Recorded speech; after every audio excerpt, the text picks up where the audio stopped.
Switzerland ranks as the world's most competitive economy for the fourth year running. Europe once again dominates the top 5 of the annual league table produced by the World Economic Forum, but the US slips to 7th place. Let's hear now from the World Economic Forum's lead economist, Jennifer Blanke. Jennifer, thanks for talking with us. Given that the US is marked down so heavily for political and macroeconomic gridlock, could a clear election victory either for Obama or Romney send it back to the top of the table next year? Well, it's not really clear what the election would do, because right now the issue is not one political party or another, but the seeming inability of parties of all stripes actually in the U.S. to do the right thing going forward in terms of bickering, which is probably not surprising in an election year, but not very helpful going forward. So chances are the U.S. is going to stay pretty low for a while then. Well, not necessarily, because if you look at the United States, they really have a lot of things going for them. The U.S. continues to be the world's innovation powerhouse, has very high uptake of the latest technologies, excellent, infrastructure and especially education. And what they really need to do now is to get their act together in terms of the spending, the overspending, while ensuring that they continue to invest in those important areas for productivity and competitiveness. I guess, and I want to bring Europe in here as well. It's been marked down for the crisis. Greece, I see, comes last, 144th in terms of its macroeconomic situation. I guess my point is, isn't all this rather short-termist? Yeah, well, I mean, the discussions that are taking place right now, you can say short-termist, indeed.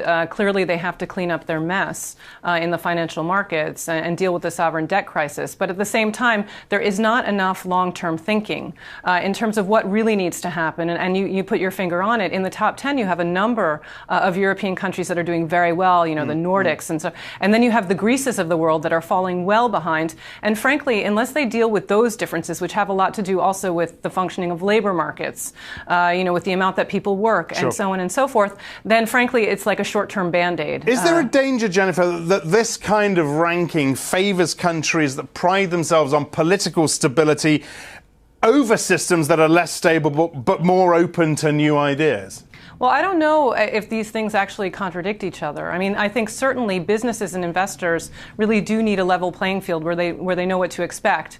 And certainly a lot of the countries that do well are countries that are very stable and lend themselves to great expectations. But if you look at the countries at the top, you look at the Nordics, you look at Switzerland, you look at Singapore, these are countries that are not only stable but also very smart, very sophisticated, and very innovative. Are there some obvious things countries can do, particular countries can do to improve their rankings?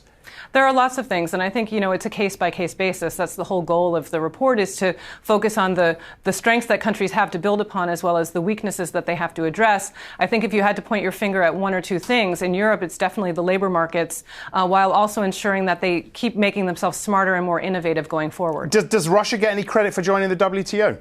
Not yet. Of course, this is very recent, and the data, there's always a little bit of a lag in the data, but we do hope that the competition that will be ushered in through such an accession will be very important. And how long do you think that can take?